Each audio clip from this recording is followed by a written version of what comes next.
Welcome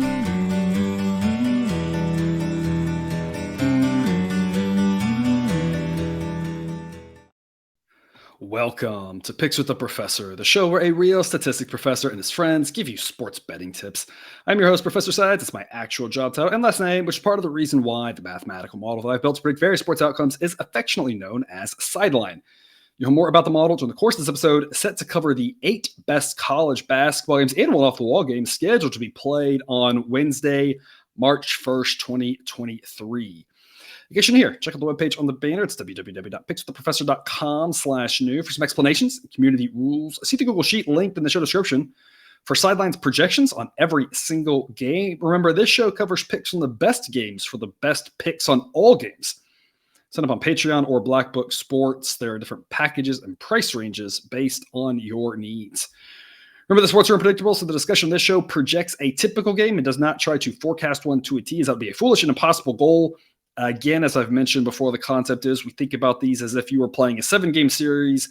What does the average margin of victory look like? Or with regards to money line and probabilities, we think, what if these teams played 100 times? How many would each team win? Because what we see is only one realization from all those possible outcomes. Sometimes weird things happen. You never know when that's going to occur. But in the long run, it's a profitable process. In other words, please understand, though, that good and bad variance will occur. So as much as I'd like to see it will be profitable each and every day, that is an impossible reality for any gambler. Jake, we had a nice Monday. That was a lot of fun. Hopefully, Tuesday goes well. We're recording here Tuesday before any of the games happen. Hopefully, we can finish February strong heading into March. I cannot believe we are now picking games for March 1st. No, it shouldn't be happening. It doesn't feel right. Yeah, I mean, that's the bottom line. Is I don't know how we're here. I do feel like this happens all the time, though. I don't know. Maybe time just. I guess time flies faster as you get older. Maybe it's every year it's getting a little bit worse. But I feel like in college football we talked about it, in baseball we talked about it. It's like, how are we already here? I don't know. Time is a weird concept, right? It really is. It's wild, and the fact that we have time zones is a whole different conversation. But it's fun. Yeah, people don't want to hear my hot take about time zones. I feel like, but anyway, before we get to the slate, a lot of great Wednesday games and a couple of small schools that are really good ones playing, and a couple of big schools. It should be a lot of fun. Great show in store for you. Before we get to that, some reminders: please hit that like button if you're on YouTube.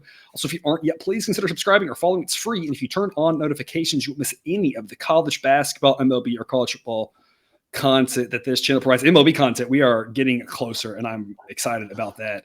I've already mentioned the Patreon, but check it out if you haven't yet. A lot of great benefits to be found over there. Above and beyond what we do here, $3 per month gets you the play of the day. For another $2 a month, you get all the model picks and access to the Discord chat, which is the place to get questions answered about these games, other games, the model, other sports from me or other people. It's a great community over there. Got a lot of different options based on what you're looking for. www.patreon.com/pickswiththeprofessor. Get you more details. But even if you're not with us over there, I'm thrilled that you are here.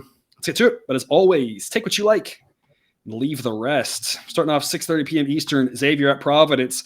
Going to take the short home favorite here in Providence at -156. Sideline says it should be priced at -152. So it's not the greatest value of a pick. It's the side I'd rather be on than the other side. I don't think the plus odds on Xavier are enticing enough to jump to the dog here. I like Providence -156. Model says on average they win by 3.2. Been pretty spot on with both of these teams lately. I feel like the question all season for these two teams has been who's healthy. At this point, I think Providence is still the slightly healthier team. I'm not expecting Fremantle back. He is, I believe today was cleared for basketball activities, if I saw that correct, but I don't see him playing yet in this game. Seems still really too quick. Good for Xavier that, he'll be back for the tournament, of course, but I don't see him playing here. If he does, I don't expect many minutes at all. I think Providence at home, the way to go. Total's 155. Model says 155.8. Providence has been flying over totals. Xavier has been going way under them here with Fremantle out. So I think it's a pass in the total. It's should have a lot of points, but 155 is, too high to go over, but I'm not going under unless it's, much higher than that. So it's a pass in the total for me, just backing Providence. If you want to lay 3, I think that's probably not bad. Right now I'm kind of seeing 3.5. The hook kind of worries me a little bit. If I was going to lay a number, I'd lay 3. Money line, though, way we've been going here, -156 is the official play. Jake, what do you got? Yeah, I totally agree. Like, even if Fremantle comes back he's nowhere near 100%. It's not going to immediately fix what's going on with the Xavier team because their offense has struggled without him, and especially their defense. Both teams have when they're at full strength. Both teams' offense is a lot better than their defense. They play at a quickerish pace. I mean, Xavier's much faster, but Providence isn't slow by any means. I don't think Xavier's got it with the injuries and all that. I don't know that they really want it right now. I think they're more focused on getting healthy, getting ready for the games that matter because they're fairly locked into where they're at in the conference, I believe. From a conference standings, I don't think it changes much for them, winning or losing this one. Providence gets to the line a lot, and this is where I think the game turns. It was Providence being very aggressive, getting to the line. Almost 20% of their points come from there. They shoot the ball pretty well from deep. They just don't shoot a lot of them because they're getting to the rim, getting fouled, putting points in that way. They do a good job of cleaning their misses. They don't really turn the ball over. I just don't think there's going to be enough extra possessions for this less efficient Xavier offense to score to hang with Providence. But I'm with you. I don't really want that hook on that three. Yeah. That makes me very so I'd skip the spread, but I'd play Providence money line. Yep. All right, 7 p.m. Eastern, Maryland and Ohio State. Ohio State with a huge win, finally getting off the schneid. It feels like Ohio State had lost like 1,000 games in a row. A big win on Sunday. They're going to welcome Maryland to town. I'm on the road team here, Maryland. I think they're just a much better team. Ohio State, even though they got that win, still been mostly a profitable fade. Get a lay minus 137. The model says it should be minus 146. So it's a B grade value, a solid pick, not B plus, kind of more B minus grade. I like this play here. Spread's 2.5. So you can relay 2.5. That's fine too. I personally just like being able to root for them to win and not have to worry about anything else. 137 is not too steep of a price in my opinion. Total 137. Model says 137.5, but both teams have been going under as of late. So if I was going to play this total, it would be under. Jake, what do you think? Yeah, I really like the under here. I'm going to be playing it. Maryland on the road is just weird. They've struggled breaking 60. Only broke it 3 times this year, and one of those was an overtime game. They've got a very, very good defense. I think that's what's going to carry them to the victory. Maryland's the better team because Ohio State's just fallen off a cliff come conference play. Absolutely nothing's gone well. They're at the bottom of almost every metric of the Big Ten, and it's just nothing looks good. Nothing looks easy. They look disinterested at times. I mean, their only away wins this year are come against such powerhouses this year of Louisville and Minnesota, and we know those are very good teams. So yeah, not the word I would have used. No, it's just they struggle away from home. It's just I don't know. It's going to be rough. It's going to be absolutely rough for them. I think Maryland's defense, but I just don't see a lot of points happening in this game. Yeah, I've got Maryland's defense as the 31st best in the country. So you talk about it's a pretty strong unit there. Ohio State got a better offense than defense, even without Key in the mix, but they still aren't that great offensively, and they're obviously not good, defensively. Like I said, Ohio State's just not been a very good team. Again, mostly fading Ohio State's been working. I think it's the same thing here. As long as the price stays in this pretty reasonable range, I wouldn't really want to lay anything more than, say, 150-ish, but up to about that. Seems pretty smart for the road team here. Again, the model says they win it almost 60% of the time. So again, about minus 150 is your break-even point for that play. Again, in a game that even with, knowing that Key's not around for Ohio State, got them barely inside the top 100. Maryland I've got as a top 20 team. Again, not going to do as well on the road. As I talk about, most teams are in that boat. Most teams struggle much more on the road. I still am giving Ohio State a solid home court edge here. So that is definitely factored in. If this game was at Maryland, it'd be a totally different story, and I'd have Maryland almost, probably favored by about 10. But as it is, I think on average, they probably win by about 3 here on the road. Yeah, I totally agree with that. Also at 7 p.m. Eastern, Auburn at Alabama. Going to go under here, 152. These Alabama unders have mostly been profitable. They missed one of those games a couple of games ago because it went to overtime. But that game actually needed to like the 45th minute, I believe, until it actually got over in overtime. I've been riding most of these Bama unders. People just don't realize how good this defense is. I've got them as the 4th best defense in the country. They absolutely play fast. I've got them as the 2nd fastest team in the country. They want to play this game at 80 possessions, but the thing is with Alabama is it doesn't really matter what they want to play. They only control half the equation. And Auburn really has to slow this game down to have a chance. They do not want to get in a track meet, especially at Alabama. Auburn plays at a pretty average pace, but I have to imagine they're going to really slow it down. They have a much better defense than offense. I've got Auburn as the 8th best defense. You're going to pair of top 10 defenses here that should still have a lot of points because of pace. But I think that this 152 is just overshooting it. I'm not really sure Auburn's offense is going to get much going.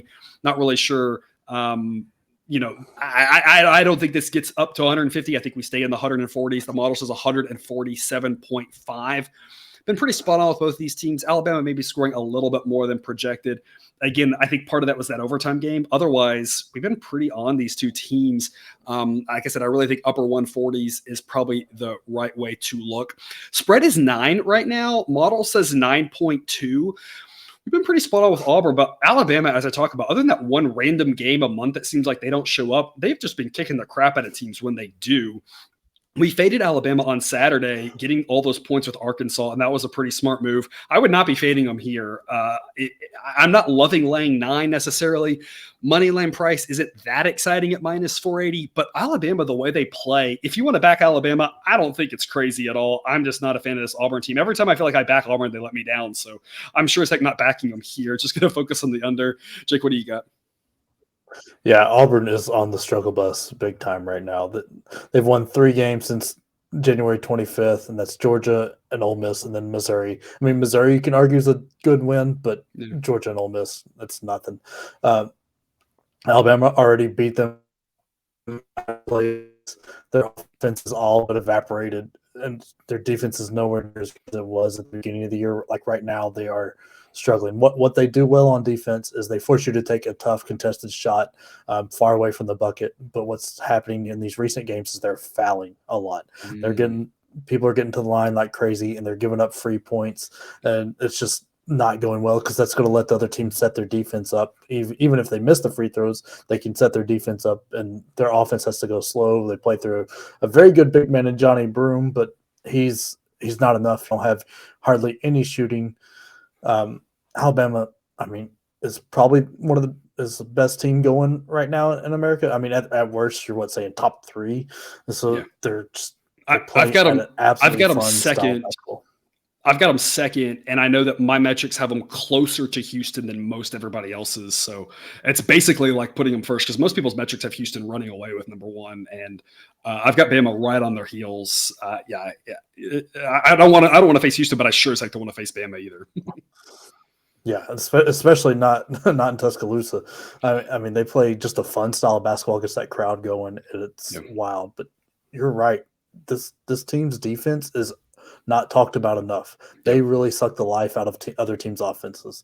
They make them take their absolute time to find a bad shot, and then by then it's not going in, and they're turning around, running, getting an easy bucket, and you have to do it all over again. It's just absolutely takes the life out of teams. Auburn already plays slow. That's not going to help them. It's going to be – I'm not exactly sure how Auburn gets to 60 points here. I just don't see where their offense is going to create the open shots and things. Spread makes me nervous because these in-state rivalries do crazy things to teams at times. You're almost more likely to have it randomly be 5 when it should have been 15, or more likely have it be 35 when it should have been 25. It's kind of could just be all over the map, you know. I almost think the in-state rivalry angle of it, I might be looking at an alternate spread at something. It's big plus odds, so I mean, it's not like this isn't your lock of the day, but like if you're eyeing it, you can get an alternate spread of something like Bama, like minus 16.5 at nice plus odds, like might be worth like a half unit or something, just because like those in-state rivalry games, they kind of just swing wildly, and like Bama could just win this game by 20, and it wouldn't be that crazy, you know? Yeah. I mean, that's something that's worth looking at because man, the price on Alabama right now, it's a little high, but I'm going to take it anyway because I think Auburn is just they're falling apart at the end of the year here. It's not an easy route to the end of the year for them. But I might even tie them together. I've got Auburn ranked 15th in the country, Jake. It sounds like you're saying that you think that's too high. You wouldn't have Yeah. them. Well, yeah, just on the recent, like, I'm not saying they haven't earned. Just on the recently, like, last 5 games, they've really looked rough, and I don't. I mean, Bruce Pearl's a great coach; he can figure it out here. It just looks like they've run out of steam a little bit here. Yeah, it does seem like they're almost kind of like running in quicksand a little bit. Like they just can't. What I've seen of them as of late, they just can't. They just look a little bit out of sync, a little frustrated, not really sure. Almost a little bit reminds me of what I saw from Baylor at the start of the season, where they just kind of lack that identity. And it's like Auburn, like you said, they've lost that defensive identity, so they just can't quite. They just don't look right. I will say on this one, we're talking a lot about money line prices and everything. Again, Alabama right now minus 480. The model says minus 477 is your break-even price. So if you're playing money line parlays, the biggest thing to remember, number one, if it's not a good pick by itself, it's not a good pick in a parlay. But if you are parlaying these things together, I think that in the upper 400s, maybe even around minus 500, minus 520, something like that, I don't think it's a crazy idea if that's the type of play that you like to make. I just would not be adding them to my money line parlay if it's minus 600, 700, 800. If it gets out that, I don't know where the number's going to go, but if it gets out that high, and we'll talk a lot about this during baseball season as well, you're just adding more risk than reward. Around the upper 400s, maybe the low 500s, I think you're adding about the same amount to each side. You're adding a little risk and a little bit reward. Maybe the reward's a tiny bit better because Alabama should win this game, but you are adding risk. Weird things happen. There are upsets all the time. So again, we just don't want to play too high of a price. Again, the official pickers the under. I think that's the smartest investment. But if you're going to back Auburn, Alabama, again, around 500, not terrible, not a bad play. We just don't want to pay too high of a price for that because at some point the risk becomes greater than the reward. Also, early evening here, 7:30 p.m. Eastern, Sam Houston State at SFA, a couple small schools here in my neck of the woods. Actually got my master's degree from Sam Houston State, so I spent a couple of years down in Huntsville. Big rivalry game here. Gonna go with SFA, the home team here. It's a pick 'em on both sides, minus 110.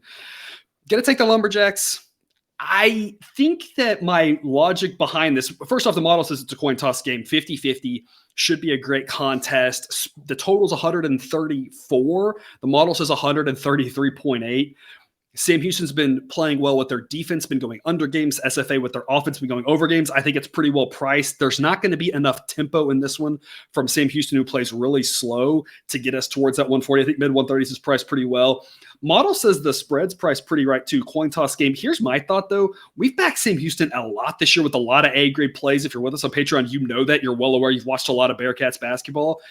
It's been okay. They've done us good a few times. They've also let us down a few times. It's been kind of up and down. The model just kind of really likes Sam Houston a little bit more than the books do. The fact that the model says this should be a pick 'em and isn't biased towards Sam Houston kind of makes me think SFA is the right side here. So what about the home team? Sam Houston, the better team, but on the road, I don't think they're better by enough. I think SFA wins this game. It's nice that it's minus 110 on each side. We literally are just having to pick the winner, not even concerned about odds. I think SFA wins this game closer to 55% of the time than the 50% that the model implies. Not that they win it all the time, but I think they win it more often than not. I'm going to back the home team. Jake, what do you got? Yeah, I totally agree. These two teams are just almost exactly even in everything. I think home court really matters here. That's where like SFA is going to be able to get it done. They also seem in conference to have gotten a handle on their turnover issues, and Sam Houston State really hasn't. The free throw line is also a scary. For some reason, Sam Houston State's scared of it. They don't shoot a lot of them, and they don't shoot well. They're terrible at it. But, yeah, so and that's cost us in some of those games where we've laid 7-8 points, and they're shooting free throws. It's been dicey, man. The way they shoot free throws, and that could affect them early in this game too, and get them down by 4 instead of up by 4 if they miss a bunch of free throws again. Yeah. I mean, and this is something that's been a problem with that school for the last couple of years. Yep. We talked about it last year too. I remember. Yeah, so I think these little things are going to add up in a game where the teams are this close. The turnovers, the rebounds, the free throws. This should be a very, very tight game, very fun game. But I think those little things are just going to go Stephen F. Austin's way, who's actually a really good 3-point shooting team. They just rarely shoot it. They're in conference. They're hitting around 40%, but just don't shoot it enough. So I mean, maybe they let loose a little bit here and get that going. If everything starts going for them, they definitely win. But I just think these little things that Sam Houston State can't seem to get right are going to eat them up, and SFA pulls it out at the end. Yeah, best unit on the court, definitely going to be Sam Houston's defense. It's incredible. I've got them at 27th in the country there. Yeah. They were able to win the game at home by 5, and I think that kind of aligns with what we're thinking here, and that they're probably the slightly better team. At home, they are more able to slow the game down, rely on their defense. Now, at SFA is probably going to be a little more likely to speed it up.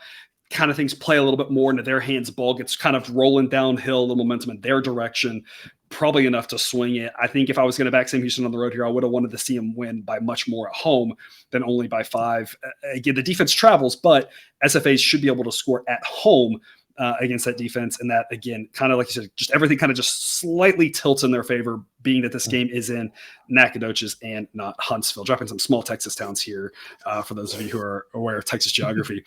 8 p.m. Eastern, Oklahoma at Kansas State. Get a lay it with the Wildcats here. This is an A-grade play. Model says this should be Kansas State minus 7.4. So the current spread of minus 6.5 isn't actually an A-grade on the spread. The model wants 5.5 for an A-grade. We're actually going to talk about a game later on that's opposite of this too, where the math that I do is maybe a little bit different than the books do. The books are not concerned about being perfectly accurate on the math. They've got other things to consider about money coming in on different sides and balancing books and different things like that. And I'm just concerned about the math being right. We've got an A grade on the money line, but it's a lot weaker of a play on the spread. Again, we're going to talk about a game later where that flips. But I love this money line price here at minus 255. I think it's really cheap. Model says it should be 326. I love the way Kansas State's played as of late, really getting it going together. Oklahoma, I'm not really sold on. They did beat Iowa State, but as Jake and I talked about, that said more about Iowa State than anything else, as evidenced by their loss at home to West Virginia, a place that teams were just impossible to go in there and win, and now 2 teams have done it. I don't think that says Oklahoma's got anything special going for them right now. I think they're going to have a really hard time on the road against a Kansas State team playing better. Really tough place to play. I like the Wildcats to win, again, on average by about 7.5 in a game that they win 77% of the time. Anything at minus 255 here. This is about the limits to the A grade in that minus 250 range. That would be an A grade. As it gets higher in the upper twos, still a strong play, but would drop to a B grade. Total is 141.5. Sidelines has 140.1. Oklahoma's been slightly going over. Kansas State really wants to limit possessions, so I would not be going over with the way that Kansas State limits possessions. Oklahoma also playing pretty slow. It's not an official pick, but under 141.5 seems like the play here. I think as the books are realizing we've gotten all these totals, these higher points, the totals are going up, up, up. I kind of think this might be a little bit of overreaction. Kansas State just really wants to suck the air out of the ball. Oklahoma's done that all season. 140 seems like a lot, so I'd probably be looking under. And again, love Kansas State here. A-grade play on the money line, minus 255. Jake, what do you got? Yeah, look, Oklahoma peaked in that Alabama game. That was the best game of their season. It just happened way too early. Turnovers, lack of rebounding are just killing this team. They're the worst in the Big 12 at both, and they don't get to the free throw line. They're not getting any extra points anywhere. They're not taking advantage of any of the free gifts that teams give them. Kansas State plays fast, very, very good defense. Oklahoma can't take advantage of where it's weak. They get to the line a ton. Oklahoma fouls a ton. It's going to be a lot of Kansas State here. I think they're going to cover the 6.5, so I'll probably play that too, but the money line is the better value. A lot less risk there for a lot more reward, it feels like. It's just, man, I think this Oklahoma team is on, might end up missing the tournament. Yeah. Oh yeah. Even though where they were about a month and a half ago, you were talking about this team being pretty solidly in. They might play their way out, and that's going to be. Yeah, I definitely think they're out at this point. They're 14 and 15. They're under 500, and that doesn't. Yeah, that does, and it doesn't mean that all 10 teams in the Big 12 shouldn't make it. It just, I don't think they will. It doesn't even matter if they should or not. There's no point in arguing. I don't think it'll happen. And so Oklahoma's got to be the first team out of the Big 12. I think you consider for 8 and 9, you're considering Tech and Oklahoma State. I don't think Oklahoma's in there. I think it's crazy. I just have to comment. I've been thinking about this the other day, and now that we've got an audience of people, I got to make this thought known. I think it's bonkers that one of the best wins of the year is going to happen by a team that won't even make the tournament. Yes. Because when you think about best wins, there's three things. Number one, how good your opponent is. Number two, location. Was it on the road? And number three, by how bad. That was in Norman. So the location part they didn't get, but they got maybe the best team in the country by like 30. I mean, that's one of the best. It's for sure one of. It may not be the, but I mean, it's one of the best wins of the season, hands down. And they're not even going to sniff the tournament without a miraculous run here in the conference tournament. I just think that's crazy. It's wild. It's wild to think about because they absolutely dismantled Alabama at every level. And now they're just, like I said, I think that was their best game of the year. They won their championship that night and they quit after that. It's just. And they've, you say quit. I don't want to. No, I don't mean quit. I just mean well, they've had some chances, right? They had a couple Saturdays ago. They played at Texas and had a chance to win that game, took it to overtime, multiple chances to win that game and couldn't get it done. And it's things like that at home against Texas. And then they could have swept Texas. They lost it inside the last minute. So it's just one of those things. And this is where I talked about this. If you go back and don't try to find it because you're just going to waste your time. We talked about this. The very start of Big 12, we said there's going to be one, maybe two teams that missed the tournament, and it's going to be just and everything doesn't fall their way. Early on, it was Tech, was losing all those close games. Maybe they're playing their way in. They're kind of on the bubble. It kind of depends. But they had a lot of those just close losses. Things just didn't go their way. West Virginia had a bunch of them. I think they're in now, but they were questionable for a while. Oklahoma's had a lot of those just close. And you knew it was going to happen because when teams play, someone has to win and someone has to lose. It doesn't matter how good they are. And we knew that the Big 12 was so deep that it wasn't going to be likely that some team just lost every game by 10. Oklahoma's had a ton of close losses. They're going to be on the wrong side of it, I think, when it's all said and done. And it's the same sort of thing here. It's like if they weren't able to win those close games, I don't see how they win this one. Maybe they hang around, and that's where, again, money line's a great pick on Kansas State here. Maybe they hang around, maybe they don't, but it's just hard to see them pulling this one out with how hard it is to win in Manhattan. Kansas couldn't do it. Baylor couldn't do it, right? The list is long of teams that couldn't do it. So I don't see how Oklahoma does it, really. If I'm playing the spread, I'm hoping for 6. More than 6.5, but if I'm playing the spread, I'm playing it up to 7 just because I still think Kansas State's the smart investment, whether it's spread or money line. Yeah, totally agree. And under, again, I just think that Kansas State, a lot of times when I say I like the under, I like the first half under as well, but I wouldn't actually play the first half under. I think Kansas State, from what I've seen, they might play a little faster in the first half. I feel like they just get a lead and then just suck the life out of you. It just feels like a second half that might have like 55 points in it or something. Kansas State wins the first half, 41-26, and then the second half is like, 24-24 or something ridiculous. It just feels like a slower ending. Given that Kansas State just really limits the other team's possessions, partially by limiting turnovers. And then again, Oklahoma's not playing fast at all either. So again, under I think is pretty strong play too. Sticking in the Big 12, 9 p.m. Eastern, Texas at TCU. Jake, we do talk about these games a little bit beforehand. So people who are like, do these guys ever disagree or whatever? It's like, again, sometimes we do, and we just skip that game. Sometimes we do and we talk about it on here. It's hilarious. This game, I sent Jake a text. My thoughts on this, I said four words. And he said, yes, these are the 4 words I wrote down too. Coin toss plus odds. 5 words, coin toss game plus odds. Yeah. Who the heck knows what's going to happen in this? I think Texas is the better team, but on the road. Plus 106? Sure, it doesn't matter which side. I'm taking plus odds on this because I don't know what's going to happen. It should be a fantastic game. But if you can find plus odds, there's value in it. The model hasn't really liked the Longhorns, but they've been playing pretty well. TCU, I love TCU fully healthy. Y'all know that. I'm nervous to back Texas here just because I'm nervous about fading TCU, but TCU now has a couple more injury issues. Miles seems fine, which is good, but they've got 2 guys that are questionable at this point, and that's part of the reason why the model says coin toss game. TCU fully healthy at home, they should be favored, and the model would have them favored, but with 2 guys, Lampkin and the other guy's name I've forgotten now that I can't remember either. Other dude that plays for them. Both of them are coded in the model. Yeah. You'll have fun with that in the comments. Both of them are coded in the model. I'll look it up while you're talking, Jake. Are at 50% in the model. And that matters because Lampkin, not as important as Miles, but a big piece of what TCU does. And so with that, I think Texas got a shot. You just don't know if these guys are going to play. I'll take my chances here at plus odds. If TCU's fully healthy, again, different story, but they aren't as of right now. I'm not sure if either one of those guys play. If they both don't, Texas got a real good chance to win this game. Total is 150. Model says 148.7. I think it's pretty well priced here. I wouldn't be going over or under. I think 150 is probably pretty good. Jake, what do you got? Yeah, look, Texas has a top-tier offense. They really don't make too many mistakes. On the road, that kind of differs a little bit. Every team is more comfortable at home, but they're top 40 in effective field goal percentage and top 30 inside the arc. Fairly decent three-point shooting team, and they get to the line fairly often. TCU, they've got those injury issues, and it kind of skews some of their statistics because they rank really high in bench minutes, but some of that is forced bench minutes because they got guys sitting around. Yeah. They just really can't shoot the ball from deep, and that really kills them. Like when they beat the heck out of Kansas, that was a crazy lights out in the first half and three. Yeah, which just doesn't happen for them. They're good free throw. They don't really shoot the free throw line either. They're sub 70%. I think that's where things are going to come back to bite them because these are very tight teams, very good teams.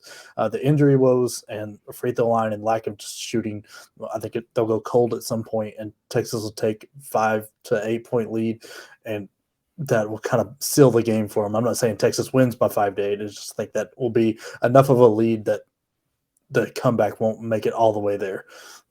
Yeah, Rondell Walker is the other player who's out. So a guy who, comes off the bench there, adds extra depth. If it's not so much that he is important as much as when you take a second guy out, that's kind of what's important. So if both him and Lampkin aren't there, that really hurts your depth. If Lampkin plays, they probably can deal with the loss of Walker, of course, but just more injury concerns, and you just don't really know exactly how they're going to play it.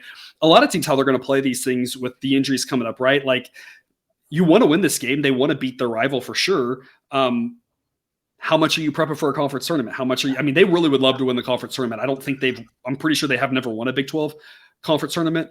Prepping for March Madness would make a run there. So how much do you place on these injured guys? There's just enough question marks there that I'm like you. I think Texas got a real good shot to win this and some pretty good value here at plus 106.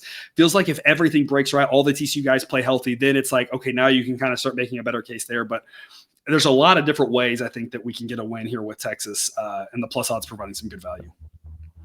Yeah, TCU. No, that's Jamie Dixon. He's been there, done that. He knows how to kind of push to get what buttons to push to get to March Madness and which ones not. So I think he's gonna slow this one down a little bit and not risk as much because he knows this game in the broad scheme of things, not going to mean as much as the tournament games coming up. Yeah, it's definitely a great point, right? Veteran coach. It's not like it's a rookie coach who's, again, they want to beat Texas. Obviously, all the schools in Texas want to beat Texas, but a little bit of not a rookie head coach, right? Who's thinking every game is fighting for his job or whatever. He knows, like you said, in the grand scheme of things, it's not really that big of a game. So again, a lot of value here on Texas plus 106. Also at 9 p.m. Eastern, Penn State at Northwestern going to be on the Wildcats here at minus 146. The model makes it 157. So it's another B minus grade play. If this drops south of minus 130, that would be A grade territory on Northwestern. They're the home team. I'm not sure they're the better team. Maybe it's very up in the air. I think these two teams are probably pretty even, but I just love what I've seen from Northwestern as of late. They've just been a lot of fun, mostly good, not every single time, but mostly more good than bad. Penn State on the road. I just think the home team's a smart play here. Again, as long as the odds don't get too carried away here in this, minus 140s, minus 150s, maybe even up to minus 160. Seems like a pretty solid investment here on Northwestern. Total on this one, 134. Model says 133.4. Northwestern's been going way under, relying on their defense. Penn State's been going way over, relying on their offense. That's obviously what these two teams want to do. And what might be a little bit of a contrast of style with regards to their strengths, they are both going to take the air out of the ball, which is why the total's so low. But I wouldn't be going under, knowing that if Penn State hits some threes, this game's going to go over. But I would not want to be going over this number either. So it's a pass on the total. Just going to back Northwestern here at minus 146. Pretty solid play here. Again, as long as you're something better than, minus 160 or so. Jake, what do you think? Yeah, look, I think Penn State's struggling right now. Like the last half of the year has not gone great for them. They've lost 5 of their last 8. They just absolutely refuse to rebound the ball on both sides. I think on the offensive side, it's by design. But the defensive They're setting up defense, trying to hide some of their weaknesses there, which is part of the reason why they go so slow, because they're going to make sure they get back on defense so they're not giving up quick scores, which again helps not give up points, I guess. Yeah. It's maybe they don't do a great job of rebounding the ball, and they don't get to the free throw line. They're very jump shot dependent. We see this with Butler, is a great example too, of teams that are very jump shot dependent and how their offense can just die. Yeah. They're so dependent on that three ball. Like on the year, 44% or so of their points have come from the three line. Their defense does them no favors. Shooting on the road is always tougher. It's going to be tough ask for this Penn State team to beat Northwestern at Northwestern. I think on a neutral site, different story. At Penn State, different story. At Northwestern, I think Northwestern's going to look like the better team. Their defense is where they make their money because their offense isn't good. Anytime I start to get my head around this Northwestern team being good, they drop 2 in a row, like at Illinois and Maryland. Just got destroyed by Maryland. Their slow pace doesn't help them. They're not a very good shooting team by any stretch. They do make their free throws, so that's good. Being at home will help maybe improve those offensive shooting numbers a little bit, but they have a good defense. They don't turn the ball over, and I think they're going to make the most of the extra chances they get from Penn State. I just think Penn State goes cold here for 3 or 4 possessions in a row, and that'll be enough to give Northwestern the win. Yeah, it's not this simple, but I mean, I was on Maryland over the weekend there in that spot at home. Here Northwestern at home, I'm on Northwestern. It's kind of like one of those in the Big Ten. A lot of times you just kind of take the home team. It's not every single night, right? I'm not doing it with Ohio State.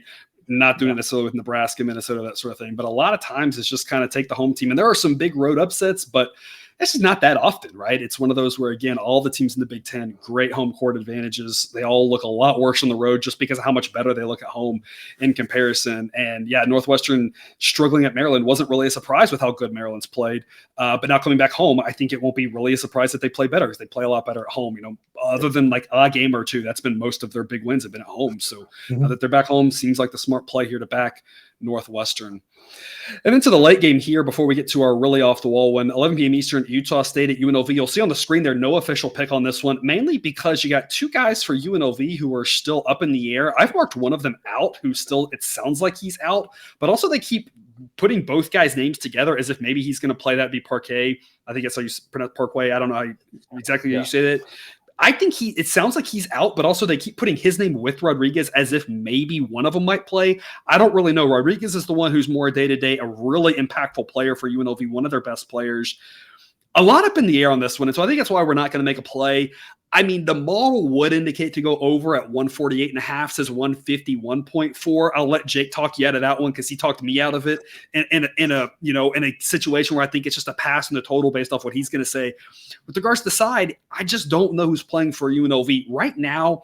With Rodriguez at 50% and Parquet out, the model says this is pretty much a coin toss game. So the model would say grab the plus odds or the points with UNLV is the smart play. And I don't disagree with that right now. It's just not I don't have to make the wager right now. I don't really want to. But if you were going to, plus 108 is out there right now.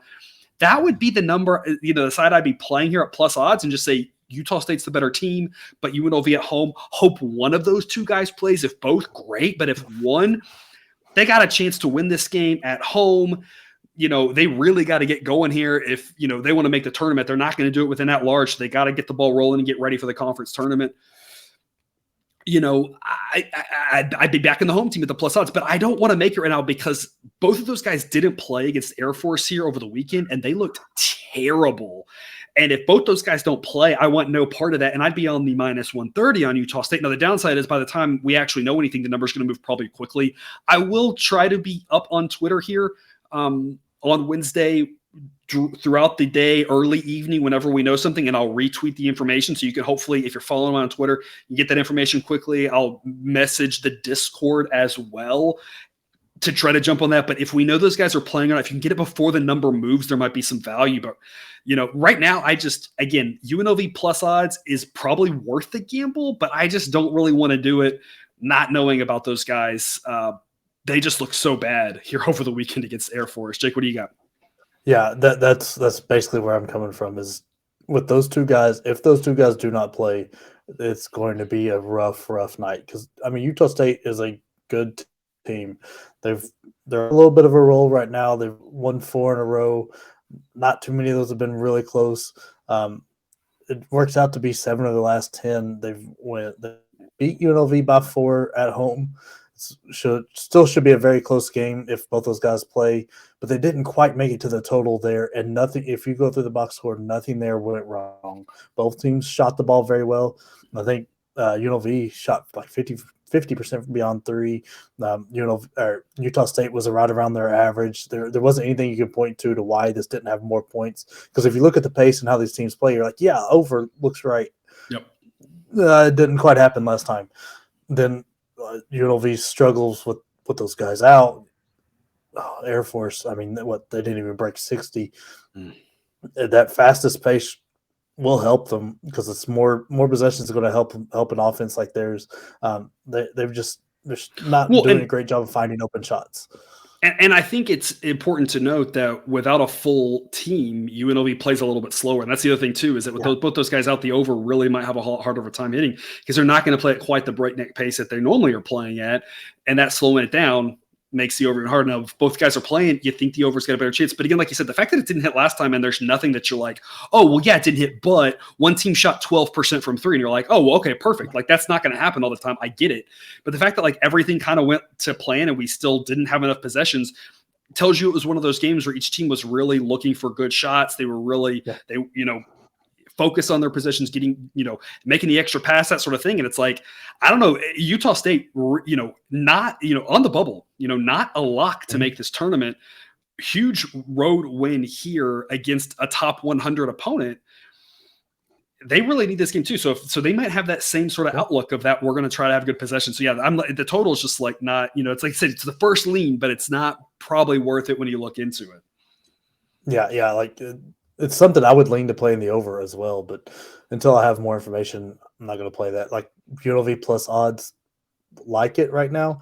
Nothing I'm going to run to because just too much unknown. And by the time that information comes out, it's going to be really tough to grab that number beforehand because UNLV's weakness on defense is they give up a lot of threes at a high percentage. Utah State's strength on offense is shooting the 3 ball. They shoot a lot and they hit at a high percentage. So that kind of scares me, but I don't know. It's too many questions. Going to skip this game probably altogether. Yeah. If I knew neither one of those guys was playing, I'd be on Utah State at minus 130.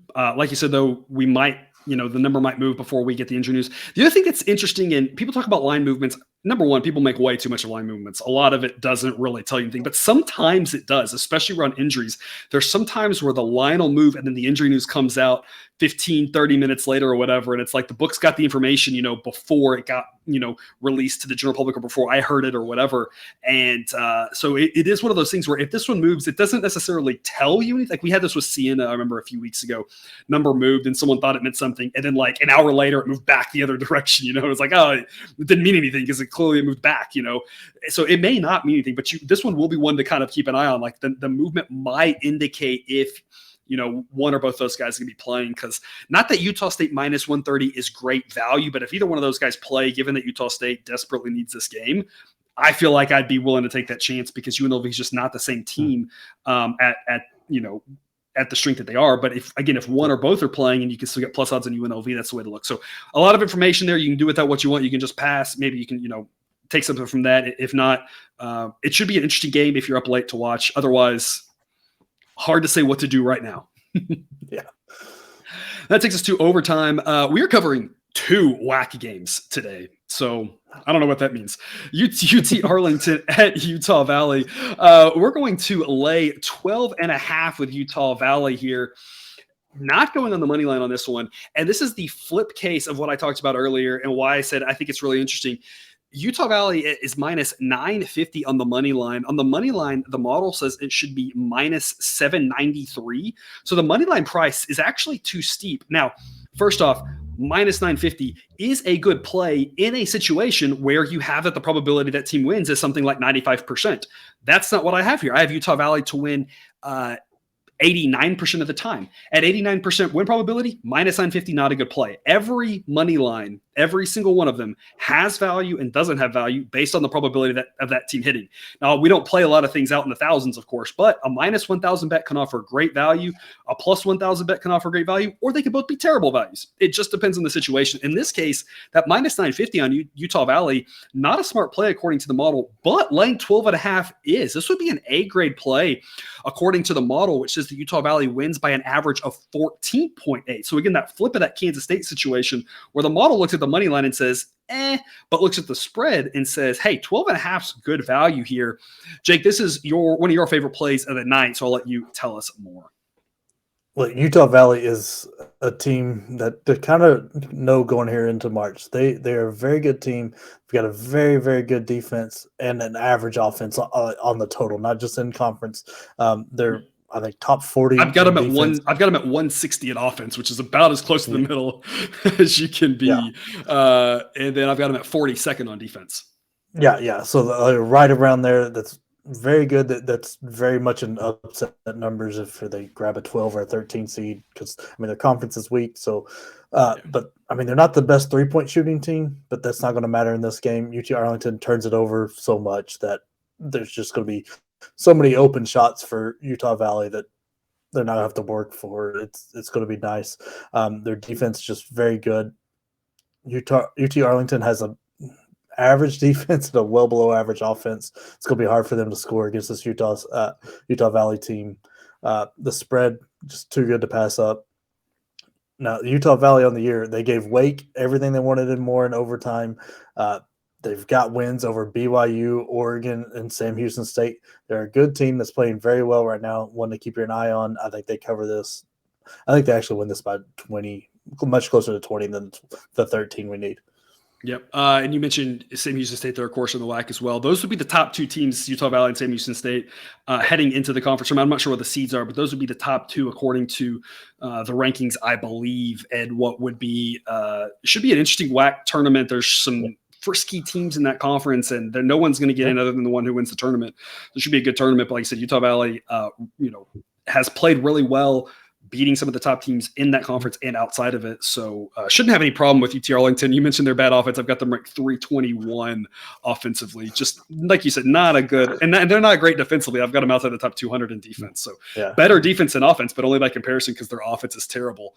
UT Arlington is going to try to slow the pace down, but I think that pace is going to be really frenetic for them. Utah Valley plays pretty fast at home with that offense. I think it's going to really give UT Arlington all they want and more. It doesn't seem like it'll be a fun night for them. Oh, no, I don't think it will be. Yeah. All right. Well, that's all we've got here for you on your Wednesday, first day of March. Jake, any parting words for the viewer? Look, I hope that Bellarmine game was a sign of what's to come. Already one of the first conference tournament games we have ended on a buzzer beater.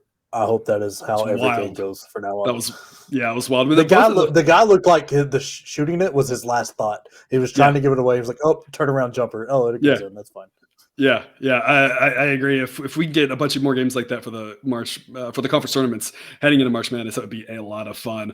All right. Well, thanks for tuning in to this episode of Picks with the Professor. Don't forget to subscribe so you can enjoy all the sports betting content provided on this channel. It's dropped right into your feed. Be back again tomorrow with more college basketball betting content. And until then, as always, best of luck. And remember, you can eat your betting money, but please don't bet your eating money.